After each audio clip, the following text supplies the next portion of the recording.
Hi friends, welcome to my channel. First time ನನ್ನ channel ನೋಡ್ತಿದ್ರೆ subscribe ಮಾಡ್ಕೊಳ್ಳಿ friends. ಈ ವಿಡಿಯೋ ಇಷ್ಟ ಆದರೆ ಒಂದು ಲೈಕ್ ಕೊಡಿ. ಇದು ಬಂದುಬಿಟ್ಟು ನಾವು ದೇವಸ್ಥಾನಕ್ಕೆ ಹೋಗಿ ಬರೋ ಅಷ್ಟರಲ್ಲಿ ನನ್ನ ತಂಗಿ ಬಂದು ತರಕಾರಿ ಎಲ್ಲ ಕಟ್ ಮಾಡಿ ರೆಡಿ ಮಾಡ್ತಾ ಇದ್ಲು. ಆಮೇಲೆ ಬಂದಮೇಲೆ ನಾವು ಜಾಯ್ನ್ ಆದ್ವಿ. ನಾನು ಅಡುಗೆ ಮನೇಲಿ ಕೆಲಸ ಮಾಡ್ತಿದ್ದೆ. ಈಚೆ ಕಡೆ ನಮ್ಮ ಅಜ್ಜಿನೂ ಬಂದರು, ನನ್ನ ಮಗಳು ಎಲ್ಲ ಸೇರಿಕೊಂಡು ತರಕಾರಿ ಎಲ್ಲ ಹೆಚ್ಕೊಂಡು ಮಾತಾಡಿಕೊಂಡು ರೆಡಿ ಮಾಡ್ತಿದ್ದಾರೆ. ನನ್ನ ಮಗಳು ತೆಂಗಿನಕಾಯಿ ಎಲ್ಲ ತುರಿತಾ ಇದ್ದಾಳೆ. ನನ್ನ ತಂಗಿ ತರಕಾರಿ ಎಲ್ಲ ಬಿಡಿಸ್ತಾ ಇದ್ದಾರೆ. ಅದ್ರ ಜೊತೆಗೆ ಅಜ್ಜಿನೂ ಹಾಗೆ ಎಲ್ಲ ಕೊತ್ತಂಬರಿ ಸೊಪ್ಪು ಎಲ್ಲನೂ ಬಿಡಿಸ್ತಾ ಇದ್ದಾರೆ. ನಾನು ಅಡುಗೆ ಮನೇಲಿ ಕೆಲಸ ಮಾಡ್ತಿದ್ದೆ. ಅಂದರೆ ಸಣ್ಣ ಪುಟ್ಟ ಇನ್ನು ಬೇರೆ ಬೇರೆ ಕೆಲಸಗಳನ್ನ ರೆಡಿ ಮಾಡ್ಕೋತಾ ಇದ್ದೆ. ಸ್ವಲ್ಪ ಪಾಯಸನೋ ಇಲ್ಲ ಕಾಳುಗಳು ನೆನೆಸೋದು, ಇನ್ನೇನು ಮಾಡೋದು ಅಂತೆಲ್ಲನೂ ಒಳಗಡೆಯಿಂದ ಮಾತಾಡ್ಕೊಂಡು ಮಾಡ್ತಾಯಿದ್ವಿ. ಅಲ್ಲಿ ವೀಡಿಯೋ ಮಾಡೋಕ್ಕಾಗಲಿಲ್ಲ. ಇಲ್ಲಿ ಸುಮ್ಮನೆ ಸೆಟ್ ಮಾಡಿ ಇಟ್ಟಿರೋದ್ರಿಂದ ಇವರು ಏನೇನು ಮಾಡ್ತಾಯಿದ್ದಾರೆ ಅಂತ ಇದ್ದಾರೆ. ಅಂದರೆ ಕೆಲಸ ಮಾಡ್ತಾ ಇದ್ವಲ್ವ, ಹಂಗಾಗಿ ಫೋನ್ ಇಟ್ಕೊಂಡು ಏನೂ ನಿಂತ್ಕೊಂಡಿರಲಿಲ್ಲ. ಮಾಮೂಲಿ ಕೆಲಸಗಳಿರುತ್ತಲ್ಲ ಅಂದ್ಬಿಟ್ಟು ಎಲ್ಲ ರೆಡಿ ಮಾಡ್ಕೋತಾ ಇರೋದು. ಇನ್ನೊಂದು ಏನಪ್ಪ ಅಂದರೆ, ನನ್ನ ತಂಗಿ ಆಲ್ರೆಡಿ ಫೋನ್ ಮಾಡಿದ್ಲು. ನಾವಿನ್ನೂ ದೇವಸ್ಥಾನದಲ್ಲಿದ್ವಿ. ಆಗ ಫೋನ್ ಮಾಡಿಬಿಟ್ಟು ನಾನು ಇನ್ನೂ ಲೇಟ್ ಆಗುತ್ತೆ ಬರೋದು ಅಂತ ಹೇಳಿದ್ಲು. ನಾವು ಸರಿ ಬಿಡು, ಇದೇನಪ್ಪ ಇನ್ನು ಲೇಟ್ ಆಗುತ್ತೆ, ನಾವೇ ಹೋಗಿ ರೆಡಿ ಮಾಡ್ಕೋತಾ ಇರೋಣ, ಬರಲಿ ಅವಳು ಮನೆಗೆ ಅಂದ್ಬಿಟ್ಟಿದೆ. ನಾವು ಅಂದ್ಕೊಂಡು ಬಂದರೆ ನಾವು ಮನೆಗೆ ಬರೋ ಅಷ್ಟರಲ್ಲೇ ಮನೆಯೆಲ್ಲ ಆಲ್ರೆಡಿ ಎಲ್ಲ ತೊಗೊಂಡು ತಾನೇ ರೆಡಿ ಮಾಡ್ತಾಯಿದ್ದಾಳೆ. ತರಕಾರಿ ಎಲ್ಲ ಬಿಡಿಸ್ತಾ ಇದ್ಲು. ಮತ್ತು ಇನ್ನು ನಮ್ಮ ಚಿಕ್ಕಮ್ಮ, ನಮ್ಮ ಅತ್ತಿಗೆ ಅವರೆಲ್ಲ ಬರ್ತಾರೆ ಸ್ವಲ್ಪ ಲೇಟಾಗಿ. ಅವ್ರದ್ದು ಏನೇನು ಕೆಲಸಗಳಿರುತ್ತಲ್ಲ ಮುಗಿಸ್ಕೊಂಡು ಬರ್ತೀವಿ ಅಂತ ಹೇಳಿದರು. ಮತ್ತು ನಮ್ಮ ಚಿಕ್ಕಮ್ಮನ ಮಕ್ಕಳೆಲ್ಲ ಸ್ವಲ್ಪ ಡ್ಯೂಟಿ ಇತ್ತಲ್ಲ, ಡ್ಯೂಟಿ ಮುಗಿಸ್ಕೊಂಡು ಲೇಟ್ ಬರೋದು ಅಂತ ಆಲ್ರೆಡಿ ಹೇಳಿದರು ನಮ್ಮ ಚಿಕ್ಕಪ್ಪ ಅವರೆಲ್ಲ. ಇನ್ನೂ ಅಲ್ಲಿಗೆ ನನ್ನ ತಂಗಿ ಒಬ್ಬಳೇ ಬೇಗನೆ ಎಲ್ಲ ಕೆಲಸ ಮುಗಿಸ್ಬಿಟ್ಟು ಬೇಗನೆ ಬಂದಿದ್ಲು.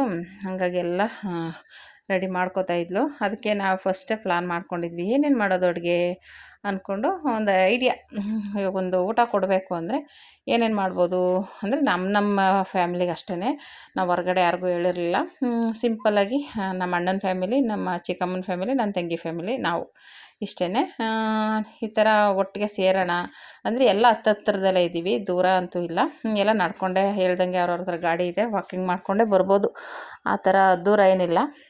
ಬಸ್ಸಲ್ಲಿ ಬರಬೇಕು ಅನ್ನೋ ಇದಂತಿಲ್ಲ, ನಡ್ಕೊಂಡು ಬರೋ ಅಷ್ಟು ಹತ್ರನೇ. ಹಾಗಾಗಿ ಎಲ್ಲರೂ ರೆಡಿಯಾಗಿ ಬರ್ತಾರೆ ಅಂದ್ಬಿಟ್ಟು ಅದಕ್ಕೆ ಸಾಯಂಕಾಲ ಅಷ್ಟಕ್ಕೆಲ್ಲ ರೆಡಿ ಮಾಡ್ಕೊಂಬಿಟ್ರೆ ಸಾಯಂಕಾಲ ಮತ್ತೆ ಕೇಕ್ ಕಟ್ಟಿಂಗು ಎಲ್ಲ ಸಣ್ಣದಾಗಿ ಒಂದು ಪಾರ್ಟಿ ಮಾಡ್ಕೊಂಡಿದ್ವಿ. ಹಂಗಾಗಿ ಅಷ್ಟೊತ್ತಿಗೆ ಅಡುಗೆದೆಲ್ಲ ಮುಗಿಸ್ಬಿಡೋಣ ಅಂದ್ಬಿಟ್ಟು ನಾನೇನು ಮಾಡ್ತಾಯಿದ್ದೀನಿ ಅಂದರೆ ಚಿಕ್ಕದಾಗಿ ಮಾಡ್ತಾಯಿದ್ದೀನಿ ಲಾಗು. ಏನಕ್ಕಂದರೆ ವೀಡಿಯೋ ಲೆಂತಿ ಆಗಿಬಿಡುತ್ತೆ, ಆಮೇಲೆ ಫುಲ್ಲು ನೋಡೋದಕ್ಕೂ ಬೋರ್ ಆಗಬಾರ್ದು ಅನ್ನೋದಕ್ಕೋಸ್ಕರ ಇದು ಅಡುಗೆದು ಮಾತ್ರ ಹಾಕ್ತಾಯಿದ್ದೀನಿ. ಆಲ್ರೆಡಿ ಕೇಕ್ ಕಟ್ಟಿಂಗ್ದು ನೆಕ್ಸ್ಟ್ ವೀಡಿಯೋದಲ್ಲಿ ಬರುತ್ತೆ. ಇವಾಗ ಆಲ್ರೆಡಿ ನಾವು ದೇವಸ್ಥಾನಕ್ಕೆ ಹೋಗಿ ಬಂದಿರೋದು ಆಲ್ರೆಡಿ ವೀಡಿಯೋ ಹಾಕಿದ್ದೀನಿ. ಯಾರು ನೋಡಿಲ್ಲ ಅಂದರೆ ಚೆಕ್ ಮಾಡಿ ನೋಡಿ, ಅದು ವೀರಭದ್ರ ಸ್ವಾಮಿ ದೇವಸ್ಥಾನದ ಲಾಗು.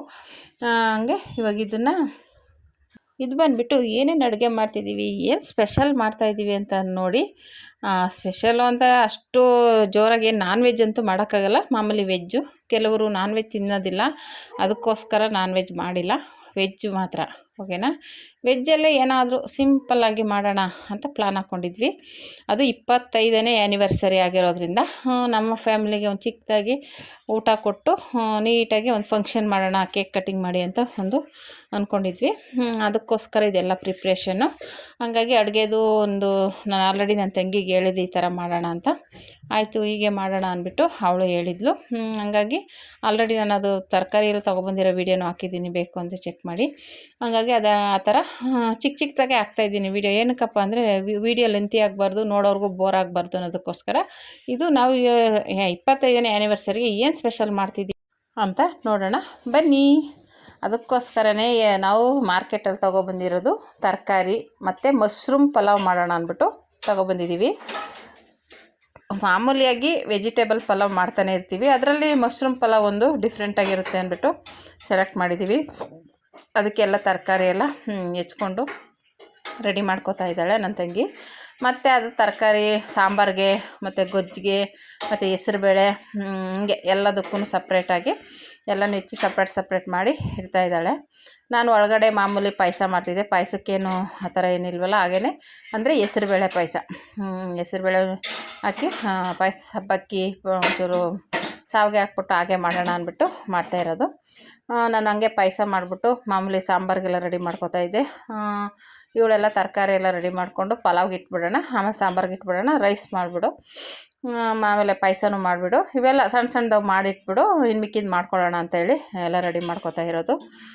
ಅಜ್ಜಿನೂ ಏನೇನೋ ಮಾತಾಡಿಕೊಂಡು ಅಜ್ಜಿಗೆ ಕೇಳಿಕೊಂಡು ಇದೆಷ್ಟು ಹಾಕೋದು ಅದೆಷ್ಟು ಹಾಕೋದು, ಅಜ್ಜಿ ನನಗೆ ಹೆಂಗೆ ಗೊತ್ತಾಗುತ್ತೆ ನೀನು ತಾನೇ ಮಾಡ್ತಾ ಇರೋದು ಅಂತ ಹೇಳ್ತಾಯಿದ್ರು. ಹಂಗೆ ಕೇಳ್ಕೊಂಡು ನಾನು ಅಡುಗೆ ಮನೆಯಿಂದನೇ ಮಾತಾಡ್ತಿದ್ದೆ, ಅವ್ರು ಇಲ್ಲಿ ಮಾತಾಡ್ತಿರೋದು ನನಗೆ ಕೇಳಿಸ್ತಿತ್ತು. ಹಂಗೆ ಮಾತಾಡಿಕೊಂಡು ಇವಳು ನನ್ನ ಮಗಳೂ ತೆಂಗಿನಕಾಯಿ ತುರಿಯೋದು ಅದು ಇದು ಎತ್ಕೊಡೋದು, ಅದು ಮಾಡೋದು ಇದು ಮಾಡೋದು, ಹಂಗೆ ಅವಳು ಏನೇನೋ ಹೆಲ್ಪ್ ಮಾಡ್ತಾಯಿದ್ಲು. ಅದನ್ನು ಕಟ್ ಮಾಡಿ ಸಾಂಬಾರಿಗೆ ಬೇರೆ, ಪಲಾವ್ಗೆ ಬೇರೆ, ಹೆಸ್ರುಬೇಳೆಗೆ ಬೇರೆ, ಹೀಗೆ ಎಲ್ಲ ಸಪ್ರೇಟಾಗಿ ಏನೇನೋ ಬೇರೆ ಬೇರೆ ರೆಡಿ ಮಾಡ್ತಾಯಿದ್ರು. ತೆಂಗಿನಕಾಯಿ ಎಲ್ಲ ತುರಿದೊಳಗೆ ರುಬ್ಬಕ್ಕೆ ಕೊಟ್ಬಿಟ್ಟು ಸಾಂಬಾರಿಗೆ ರುಬ್ಕೋ ಇಲ್ಲ ಗೊಜ್ಜಿಗೆ ರುಬ್ಕೋ ಅಂತೆಲ್ಲ ಹೇಳ್ತಾಯಿದ್ಲು. ಅವಳೆಲ್ಲ ಅದು ರೆಡಿ ಮಾಡಿಕೊಂಡು ಮಿಕ್ಸಿಗೆ ಹಾಕಿ ಕೊಡ್ತಾಯಿದ್ಲು. ಇವಳು ಇನ್ನೇನಕ್ಕೆ ಬೇಕು ತೆಂಗಿನಕಾಯಿ ಮತ್ತು ಅದು ಹೇಳ್ದಂಗೆ ಗೊಜ್ಜಿಗೆ, ಸಾಂಬಾರಿಗೆ, ಹೆಸ್ರುಬೇಳೆಗೆ, ಆಮೇಲೆ ಪಾಯಸಕ್ಕೆ ಎಲ್ಲ ಬೇಕು, ಸ್ವಲ್ಪ ಜಾಸ್ತಿನೇ ತುರಿ ಅಂತ ಹೇಳ್ತಾಯಿದ್ಲು. ಹಾಗಾಗಿ ಅವಳು ಎಲ್ಲ ತುರಿದು ಕೊಟ್ಬಿಟ್ಟೋದಿಲ್ಲ ಹೋದ್ಲು. ಮತ್ತು ತಿರ್ಗಿ ಅವಳೇ ಕಾಯಿ ತುರ್ಕೋತಾ ಇದ್ದಾಳೆ ನನ್ನ ತಂಗಿ. ಹೀಗೆ ಎಲ್ಲನೂ ರೆಡಿ ಮಾಡಿಕೊಂಡು ಮಾಡ್ತಾಯಿದ್ವಿ. ತುಂಬಾ ಅದೇ ನಾನ್ ವೆಜ್ ಇಲ್ಲ ಅಂದ್ರೂ ವೆಜ್ಜೇ ಚೆನ್ನಾಗಾಗಿತ್ತು, ಅಡುಗೆಗಳಂತೂ ಸೂಪರಾಗಿತ್ತು. ಅದಕ್ಕೆ ಒಂದೊಂದು ಸ್ವೀಟ್ ತಂದುಬಿಡೋಣ, ಮಾಮೂಲಿ ಹಪ್ಳ ಉಪ್ಪಿನಕಾಯಿ ಎಲ್ಲ ಮನೇಲೇ ಇರುತ್ತಲ್ವ, ಅದ್ರ ಜೊತೆ ಒಂದು ಊಟ ಕೊಟ್ಟಂಗೆ ಆಗುತ್ತೆ ಅಂದ್ಬಿಟ್ಟು ಒಂದು ಪ್ಲಾನ್ ಹಾಕ್ಕೊಂಡು ಮಾಮೂಲಿ ಒಂದು ಕೇಕ್ ತಂದುಬಿಡೋದು, ಕಟಿಂಗ್ ಮಾಡಿಸ್ಬಿಟ್ಟು ಎಲ್ಲರೂ ಒಂಥರ ಸೇರೋದಕ್ಕೊಂದು ಸಂಭ್ರಮ ಅಂತಲೇ ಹೇಳ್ಬೋದು. ಓಕೆನಾ. ಹೋದ ವಾರ ಎಲ್ಲ ನಮ್ಮ ಚಿಕ್ಕಮ್ಮನ ಮನೇಲಿ ಆಯಿತು, ಅವ್ರದ್ದು ಆ್ಯನಿವರ್ಸರಿ, ನನ್ನ ಮಗಳು ಬರ್ತಡೇ, ಅವ್ರಿಬ್ಬರದು ಒಂದೇ ದಿನ ಆಗಿತ್ತು. ಅವ್ರದ್ದಾದ ಒಂದು ವಾರಕ್ಕೆ ನಮ್ಮದು. ಹಾಗಾಗಿ ಈ ಸಲ ಅವ್ರಿಗೂ 25 ವರ್ಷ, ನಮ್ಮದು 25 ವರ್ಷ ಆಯಿತು ಮದುವೆ ಆಗಿ, 25 ವರ್ಷ ದಾಟಿದ್ದೀವಿ. ಹಾಗಾಗಿ ಈ ಜೀವನ ಹೆಂಗೆ ಸಾಗ್ತಾಯಿದೆ ಅನ್ನೋದೇ ಗೊತ್ತಾಗೋದಿಲ್ಲ, ಆ ಥರ ಸಾಗ್ತಾ ಹೋಗ್ತಾಯಿದೆ. ಹಾಗಾಗಿ ಅದೊಂದು ಸೆಲೆಬ್ರೇಷನ್ ಮಾಡ್ಕೊಂಬಿಡೋಣ. ಇನ್ನೇನು ದಿನ ಅಂತೂ ಮಾಡಲ್ಲ, ಇವಾಗಿನ ತಿರ್ಗಿ ನಾಳೆ ನೆಕ್ಸ್ಟ್ ವರ್ಷ ಆಚೆ ವರ್ಷ ಅಂತೇನು ಮಾಡೋಕ್ಕಾಗಲ್ಲ. 25 ವರ್ಷ ಮುಗಿಸಿದ್ದೀವಿ ಅಂದ್ಬಿಟ್ಟು ಮಾಡ್ಕೋಬೇಕಷ್ಟೇ. ಹಾಗಾಗಿ ಮನೇಲಿ ನನ್ನ ಮಗಳೂ ಇರಲಿ ಅಂತೇಳಿ ಇದು ಮಾಡೋದ್ರಿಂದ 25ನೇ ವರ್ಷದ ಸೆಲೆಬ್ರೇಷನ್ ಮಾಡೋಣ ಅಂತ ರೆಡಿ ಮಾಡಿರೋದು. ಹಂಗಾಗಿ ಅವಳು ನಮ್ಮ ತಂಗಿನೂ ಹಾಗೆ ಅಂದ್ಲು, ಇದು 25ನೇ ವರ್ಷ ಅಲ್ವಾ, ಇರಲಿ ಬಿಡು, ಸುಮ್ಮನೆ ನಾವಿದೆಲ್ಲ ಮಾಡ್ಕೊಂಡು ಕೂತ್ಕೊಳ್ಳೋದು ಯಾಕೆ ಅಂತ. ಅಂದರೆ ಇರಲಿ 25ನೇ ವರ್ಷದಲ್ವ, ಇನ್ನು ವರ್ಷನೂ ಇನ್ನು ಮಾಡಲ್ವಲ್ಲ, ಏನು ಒಂದು ಊಟ ಕೊಟ್ಟು ಮಾಡೋದು, ಅದೇ ಸಿಂಪಲ್ಲಾಗಿ ತಾನೇ ಬಿಡು, ಅದು ಅಲ್ಲ ನಾವೇ ತಾನೇ, ಏನೇನು ಬೇರೆಯವ್ರೇನಿಲ್ವಲ್ಲ ಅಂದ್ಬಿಟ್ಟು ಮಾಡ್ತಾ ಇರುವಂಥದ್ದು. ಇದು 25ನೇ ಆ್ಯನಿವರ್ಸರಿ ಅಡುಗೆ ಮಾಡ್ತಾ ಇರುವಂಥದ್ದು, 25ನೇ ಆ್ಯನಿವರ್ಸರಿಗೆ. ಏನು ಸ್ಪೆಷಲ್ ಅಂತ ಏನಿಲ್ಲ, ನಾನ್ ವೆಜ್ ಅಂತೂ ಅಲ್ಲ, ವೆಜ್ಜಲ್ಲೇ ಮಾಮೂಲಿ ನಾನು ಹೇಳ್ದಂಗೆ ಪಲಾವು, ಮೊಸರು ಬಜ್ಜಿ, ಪಾಯಸ, ಗೊಜ್ಜು ಮತ್ತು ಹೆಸರುಬೇಳೆ, ಈ ಥರ ಒಂದಷ್ಟು ಐಟಮ್ಗಳನ್ನ ರೆಡಿ ಮಾಡಿ ಮಾಡ್ಕೊಂಡಿರುವಂಥದ್ದು. ಹೀಗೆ ಎಲ್ಲ ರೆಡಿ ಮಾಡ್ತಾಯಿದ್ವಿ. ನಮ್ಮ ಅತ್ತಿಗೆ ಬಂದರು, ಅವರಾದಮೇಲೆ ನಮ್ಮ ಚಿಕ್ಕಮ್ಮ ಬಂದರು. ಹಿಂಗೆ ಒಬ್ಬೊಬ್ಬರೇ ಬಂದು ಜಾಯ್ನ್ ಆದರು. ಅವರು ಏನಾದರೂ ಮಾಡಬೇಕಾ ಅಂದ್ಕೊಂಡು ಮಾತಾಡಿಕೊಂಡು ಆಲ್ರೆಡಿ ಎಲ್ಲ ರೆಡಿ ಆಗಿತ್ತು. ಇನ್ನು ಸ್ವಲ್ಪ ಹಂಗೆ ಮಾಡ್ತಾಯಿದ್ದೆ. ನಾನು ಅಡುಗೆ ಮನೆಯಲ್ಲೇ ಇದ್ದೆ. ಇವಳನ್ನ ತಂಗಿ ತಗೋ ಅದು ತಗೋ ಅಂತ ಅವಳು ಬರ್ತಾಯಿದ್ಲು. ಹಂಗೆ ಇಬ್ಬರು ಸೇರಿಕೊಂಡು ಏನೇನೋ ಮಾಡ್ತಾಯಿದ್ವಿ. ಇವರು ಹಂಗೂ ಕೇಳ್ತಾಯಿದ್ರು, ಹಂಗೂ ಇವರು ಸೌತೆಕಾಯಿ ಅದನ್ನೆಲ್ಲ ಕೊತ್ತಂಬರಿ ಸೊಪ್ಪು ಎಲ್ಲ ಹೆಚ್ಕೊತಾ ಇದ್ದಾರೆ. ಹೆಸ್ರುಬೇಳೆ ಕಟ್ ಮಾಡಿ ಇಟ್ಬಿಡೋಣ ಅಂದ್ಬಿಟ್ಟು ಸಪ್ರೇಟಾಗಿ ಇಟ್ಬಿಟ್ರೆ ಆಯಿತು. ಇನ್ನೆಲ್ಲ ರೆಡಿ ಮಾಡಿದರು, ಇನ್ನು ಅದೊಂದು ಕಟ್ ಮಾಡಬೇಕಿತ್ತು. ಸೌತೆಕಾಯಿ ಒಂದು ಕಟ್ ಮಾಡಿಕೊಂಡು ನಾನು ಹಂಗೂ ಹೇಳಿದೆ, ಕಟ್ ಮಾಡಿ ಸೈಡ್ಗೆ ಇಟ್ಬಿಡಿ ಅಂತ. ಅಷ್ಟೊತ್ತಿಗೆ ನಮ್ಮ ಚಿಕ್ಕಮ್ಮ ಬಂದರೆ ಅವ್ರು ಮಾತಾಡ್ಕೊಂಡು, ನಮ್ಮ ಅತ್ತಿಗೆ ಅವರೆಲ್ಲ ಅವರು ಕಟ್ ಮಾಡಿ ಇಡ್ತಾಯಿದ್ದಾರೆ ಸೌತೆಕಾಯಿ ಮತ್ತು ಕೊತ್ತಂಬರಿ ಸೊಪ್ಪು ಎಲ್ಲನೂ. ಆಮೇಲೆ ಮೊಸರು ಬಜ್ಜಿಗೆ ಎಲ್ಕ ರೆಡಿ ಮಾಡ್ತಾಯಿದ್ರು ಅವರು. ನಾವು ಅಡುಗೆ ಮನೇಲಿ ಪಲಾವು, ಒಂದು ಕಡೆ ಸಾಂಬಾರು, ಹಂಗೆ ಮಾತಾಡ್ಕೊಂಡು ನಾವಿಬ್ಬರು ಅಡುಗೆ ಮನೇಲಿದ್ವಿ, ನನ್ನ ತಂಗಿ ನಾನು.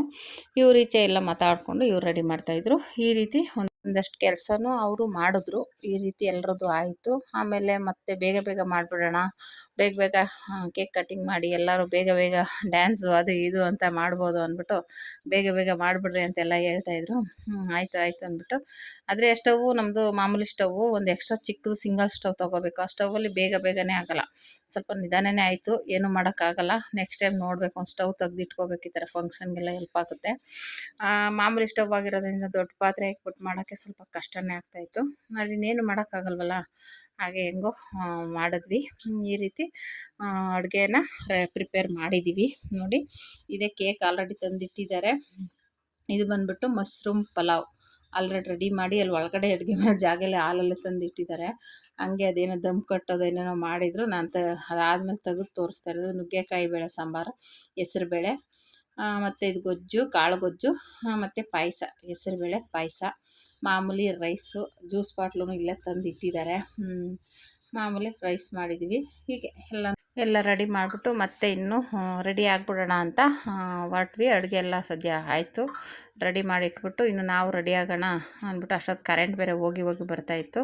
ಅದಕ್ಕೆ ರೆಡಿ ಆಗೋಣ ಅಂದ್ಬಿಟ್ಟು ನಾನು ಹೋಗಿ ಮುಖ ತೊಳ್ಕೊ ರೆಡಿ ಆಗಿಬಿಡೋಣ ಅಂದ್ಬಿಟ್ಟು ಹೊರಟೆ. ಈ ರೀತಿ ಅಡುಗೆ ಸ್ಪೆಷಲ್ ಎಲ್ಲ ಮುಗಿದಿದೆ. ಇನ್ನೇನಿದ್ರು ಕೇಕ್ ಕಟ್ಟಿಂಗ್ಗೆ ರೆಡಿ ಆಗಬೇಕು.